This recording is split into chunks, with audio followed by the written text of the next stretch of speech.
The Cavalcade of America, sponsored by DuPont, maker of better things for better living through chemistry, presents Helen Hayes as Mr. Lincoln's wife.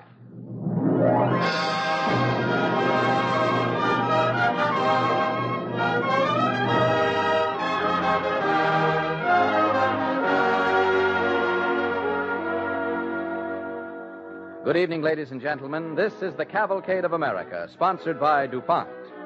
On this Memorial Day, with Helen Hayes as our star, we bring you the story of an American woman, a plain woman, a simple woman, who lived to know the sting of slanderous gossip, the emptiness of widowhood, the loneliness of age, Abraham Lincoln's wife.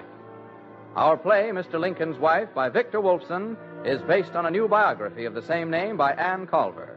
Farrar and Reinhardt are the publishers.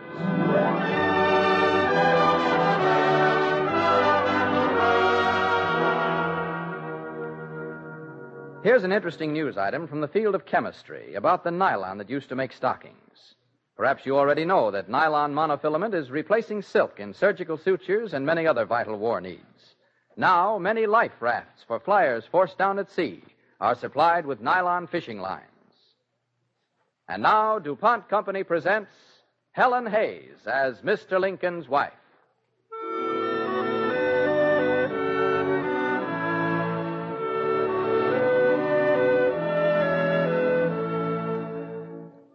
My name is Mary Todd. Do you know who I am? Mary Todd. It's a simple name, a plain name. It makes you think of apple cider and hay rides and square dances. I married a man with a simple name, a plain name. Abe Lincoln.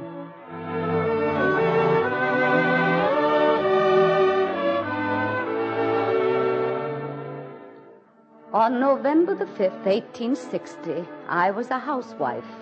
Mrs. Abe Lincoln, Jackson and 8th Street, Springfield, Illinois. I worried about the bills. I looked after the children. I was busy with the 1,001 things a woman has to do about a house. Stop fighting me, you. Ted, Willie, stop that fighting and come in here. Willie pushed me, Ma. He bit me in the leg. I'm ashamed of both of you. Whatever will the neighbors think? Now go upstairs and watch for supper. Your father will be home any minute. Yes, ma'am.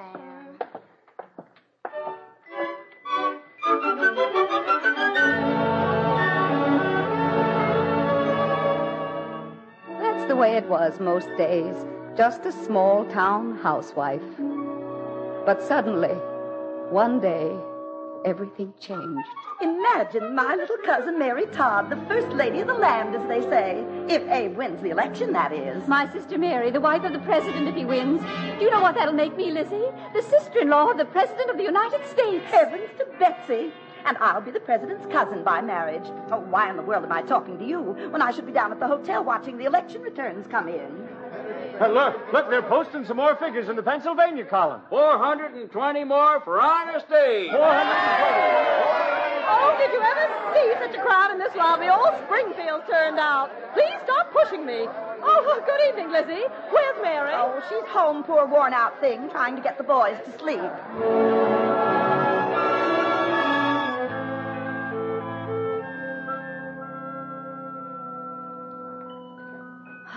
Willie's asleep at last. So's Tad.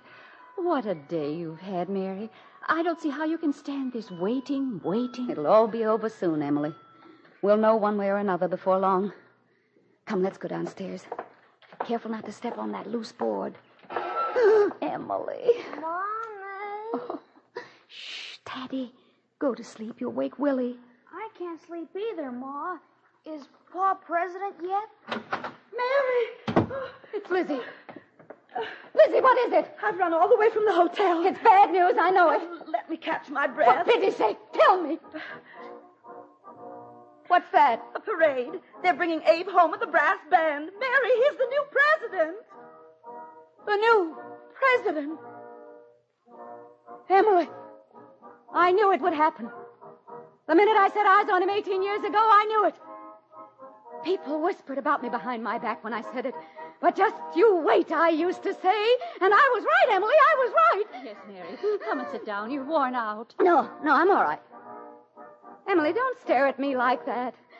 Don't you see this makes up for all the long, bitter years? Poor Mary Todd, people used to say. Married to a sad-faced failure. Why, he can't even provide a decent home for his family. I was ashamed to ask for credit at the stores. The clerks smirking, wondering when they'd get paid, if ever. Don't you see? This moment wipes it all out forever. I'm Mr. Lincoln's wife. The president's wife.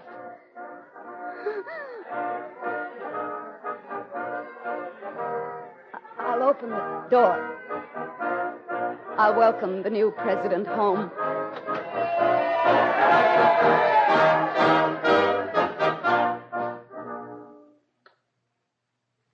Mr. Lincoln, my husband, I'm proud, very proud.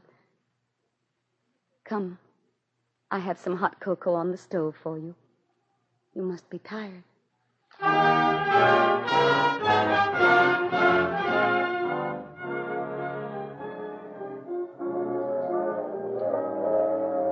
It had begun, the new life, the new adventure. We were on our way to Washington. I should have been excited and happy, but I wasn't. I was afraid. What will people say about me? Will I know how to do things correctly? Will my clothes be right? Will people laugh at me? No, I don't know what made me so afraid. Perhaps it was because Mr. Lincoln looked so sad. Yes, even now, in his triumph, walking down to the speaker's stand in the Capitol to make his inaugural address, he was the saddest man I ever saw. Look, Mummy, there's Papa way down there. Shh, Teddy. Look, he's staring up here at us, Ma. Just nod and smile. That's right. He smiled back at us, Mummy. Shh, Tad, listen to him.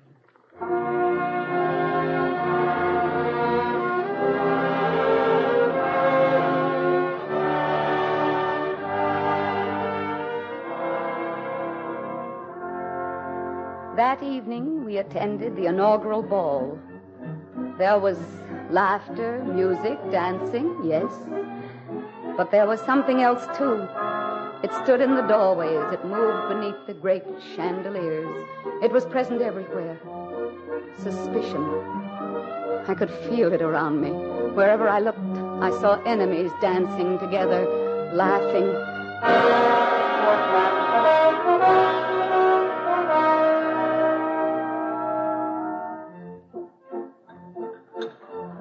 Oh, Mary, isn't it the most wonderful ball? Did you ever see so many handsome uniforms and so much to eat and drink? Yes, Emily. Everyone seems happy. I'm glad. Everyone except your husband. Look at him standing there in the corner. Why, he looks as if he were attending his own funeral. Now, Don't say that. Why, Mary, I didn't mean anything. Forgive me, Emily. I don't know why I'm so nervous. Who's that he's talking to? Oh, that's the Secretary of Treasury's daughter, Kate Chase. Isn't she beautiful? Yes, and she wags the most dangerous tongue in Washington. Ben Helm told me all about her. Your new beau knows a lot about Washington. I'd like to meet him. Would you, Mary? He's here. He's asked me to marry him. But he's a Southerner, Mary. What of it? So are you and I, Emily. So are our brothers. For heaven's sake, don't let geography stop you if you love him, Emily. Go on, bring him here. I'll be back in a minute. Mrs. Lincoln, I'm Kate Chase. Oh, yes. I was just thinking how well you stood it. Stood what? Having us all come here just to stare at you. You seem to enjoy it. Will you have some punch? No, thank you. One gets used to being stared at, I expect, Miss Chase. Certainly you would know about that better than I. You have wit, Mrs. Lincoln. I can't believe you're from the Middle West. Did you expect me to wear a poke bonnet and ride around Washington in a covered wagon, Miss Chase? Oh, no, not that. But isn't it curious, a member of a Southern family like yourself, married to a man who's against slavery? I should think your being Southern might lead to family tension. Our family tensions are, or lack of them, are of no public concern, Miss Chase. Oh, please, don't take offense. Oh, will you excuse me? There's a senator from Missouri. He's a bitter enemy of your husband's, you know. I'm sure he'll be a worse one when you're through talking with him, Miss Chase. Oh, I simply adore your wit, Mrs. Lincoln. That was excellent punch. Oh, Mary, here you are. We've been looking for you. This is Mr. Ben Helm, Mary. Well, I'm glad to meet you, Mr. Helm. Mrs. Lincoln? I hope you'll be in Washington a good long time. Well, ma'am, that depends on two things. Emily and the war. The war? Yes, ma'am. War that's coming. Coming fast.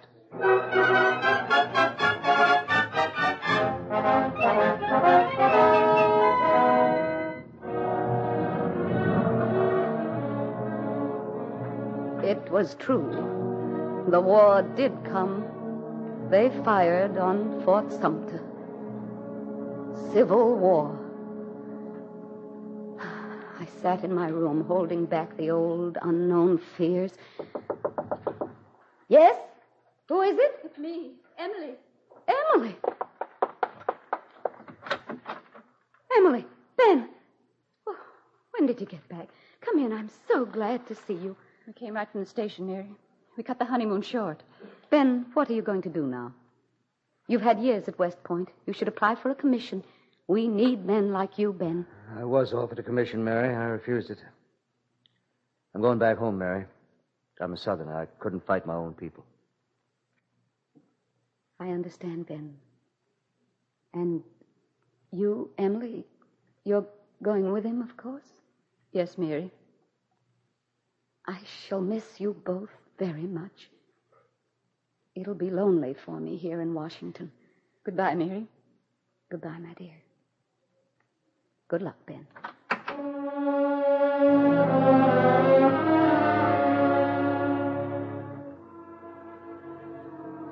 My sister and her husband going over to the Confederate side.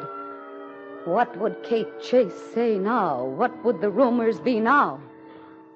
I had to act quickly to head off the flood of talk that was let loose against me. I sent for my husband's secretary. I don't know if I can help you, Mrs. Lincoln. You must, Mr. Stoddard. I must do something to stop these rumors, to show people I'm not pro-slavery. You remember that letter I had from a Mrs. Orville about a Negro school she wants to organize? Yes. I'd like you to get me a list of people I might go and see about this school. At a time like this, with feelings running high, there might be bad talk, Mrs. Lincoln. Talk? Do you think I don't know there's talk enough already? They've accused me of being a Southerner and a spy. Wouldn't my working for this Negro school prove that I'm against slavery? I'm afraid that people who circulate such stories aren't likely to be convinced by any sort of proof. Then what am I to do, pray? Just sit by and do nothing at all? For the present, that might be best. In these times, one can't be too cautious. Mr. Stoddard, I will not hear that word cautious again. Every fool in the city talks of nothing but being cautious. Mrs. Lincoln. I've tried your precious caution, Mr. Stoddard, and what has it got me? Nothing but hatred and lies. Spiteful, vicious lies about me. Mrs. Lincoln, I realize that it's been most trying, but we can only be patient and try to understand. Mr. Stoddard, will you please, for mercy's sake, stop trying to soothe me? You talk as if I were ill or out of my mind. I daren't read the letters from my own brothers because they happen to live in the South, and I'll be called a traitor. I'm spied on and talked about in my own house. But I can't discharge a servant who's insolent to me for fear of having more vile stories spread about me. And then you tell me I must be patient and try to understand. I'll go mad if it goes on this way. Mad, do you hear me? Well, don't stand there staring at me like that, Mr. Stoddard. There's no reason to be alarmed. I'm quite myself. Quite. Good day, Mr. Stoddard.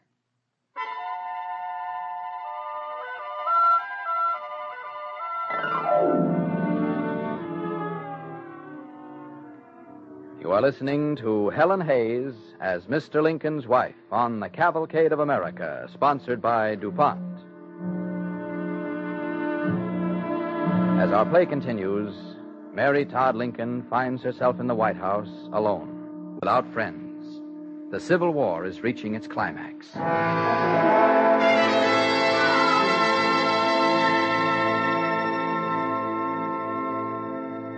Yes, the band stopped playing. There were no more cheers. The war was being fought desperately. I rarely saw Mr. Lincoln now. He was in constant session with his cabinet, with his generals. I was alone. I turned to my children, little Tad and Willie, for companionship. Then suddenly one day, Willie came down with a fever. I sent for the doctor. I'm afraid it's quite serious, Mrs. Lincoln. But, Doctor, it can't be. Why, he's never been sick a day in his life. I advise you to have a nurse in. You'll have a chance to rest then. I don't need a rest, and I won't have a nurse. I won't have some stranger coming in. No one understands Willie as I do. Mrs. Lincoln, I feel that in the present crisis, your nerves... Oh, no. What are you trying to tell me about my nerves, Doctor? My dear Mrs. Lincoln, I assure you I mean no criticism. I understand the strain you must be under here in the White House. It's only natural that your nerves... For pity's sake, will you stop talking about my nerves? Perhaps you think... Perhaps I think what, Mrs. Lincoln? Nothing. Leave me alone. Send a nurse in if you want to, but do what you like. Only leave me alone. There'll be one here in the morning. Good day, Mrs. Lincoln.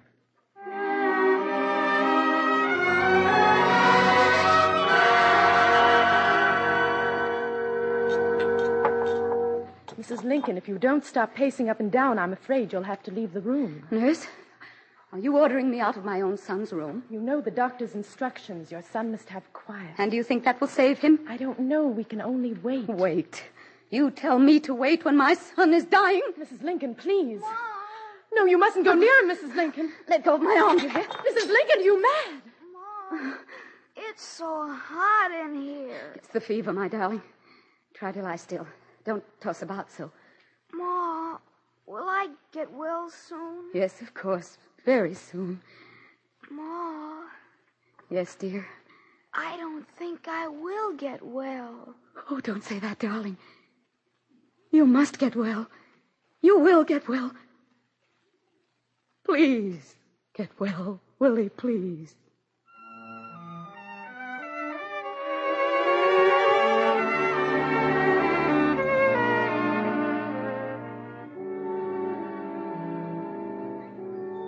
My little son did not get well. He died. The war dragged on. My two brothers in the Confederate Army were killed by my husband's armies. And people talked again. I heard all their whispers. Then one day I received a letter from my sister Emily. Young, handsome Ben Helm, General Helm of the Confederate Army, decorated and brave, was killed in action. Emily was alone. She had no place to go. I persuaded Mr. Lincoln to allow her to stay with me. Oh, I knew there would be more talk.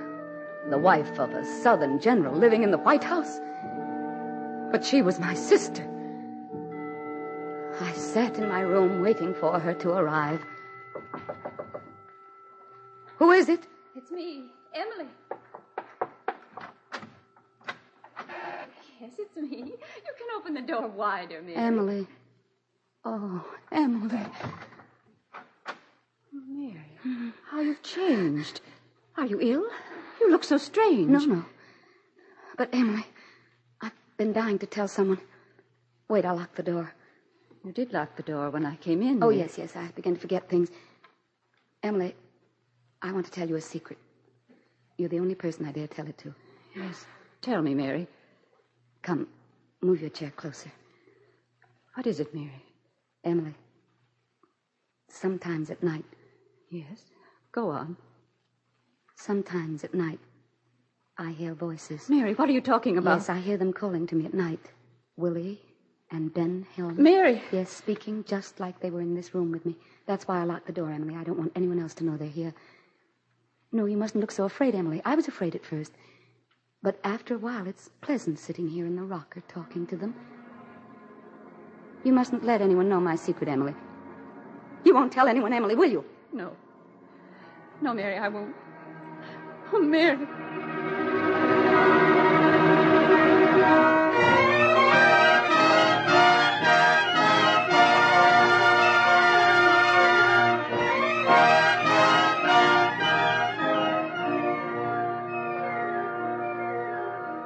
And one day the bells began to ring. Peace. Peace came at last. I was almost too weary with the strain of these years to realize it had come. But I was happy. Abe was happy.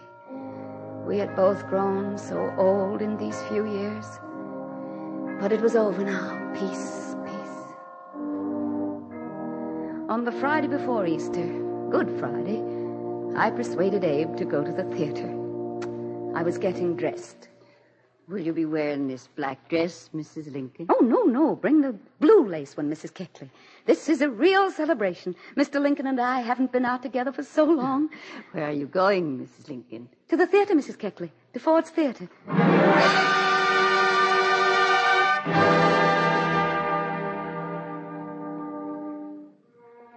Mr. Lincoln died that night.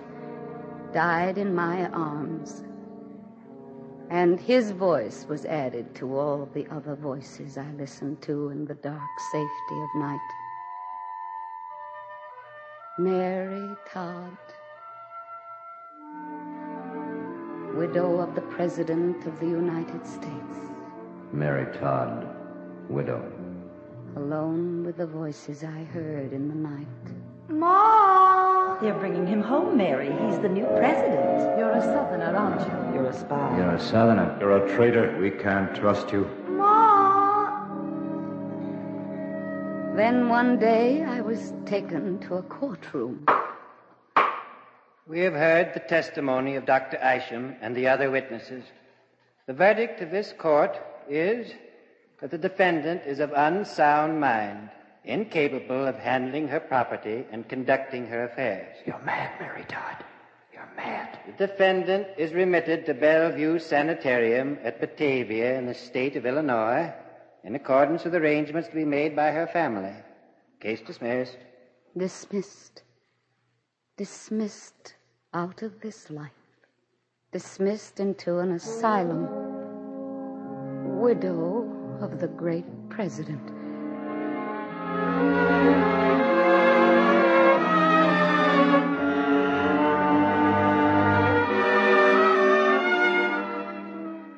After a while, they let me out of the sanitarium. I hurried away. I wanted to forget. I fled to London. There I lived in a quiet boarding house. The widow of the great president. I was an old lady by now. I rarely went out. But one day I had to mail a letter. I went down the street to the letterbox. Excuse me, miss. I'd like to post this letter. You're standing in front of the box. Oh. Wait, don't hurry away. Don't you remember me? Yes, I do. Miss Kate Chase. And you're still beautiful. Are you here alone, Mrs. Lincoln? Yes. Mrs. Lincoln, if there's anything I can do, I'm afraid we were all quite cruel to you in Washington. Oh, it's such a long time ago, it doesn't matter. Good day, Miss Chase.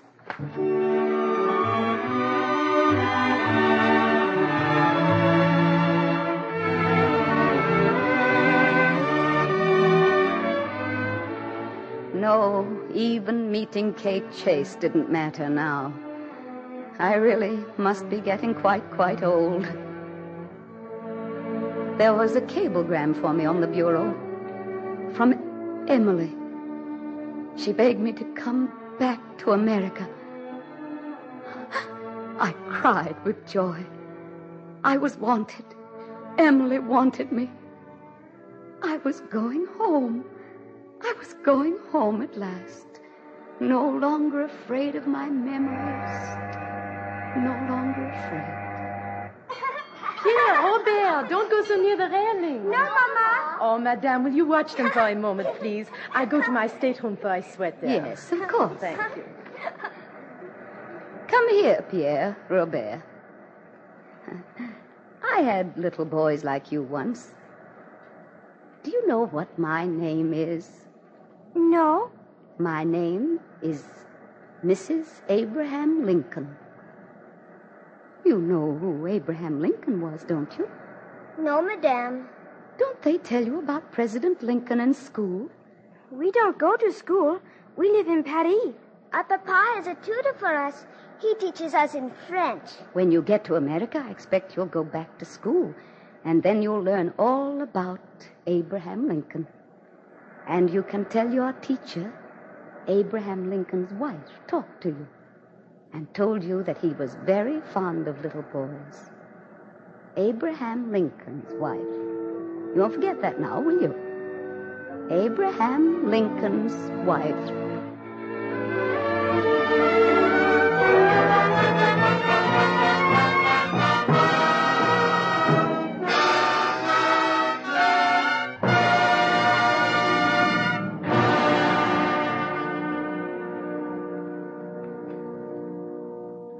Thank you, Helen Hayes.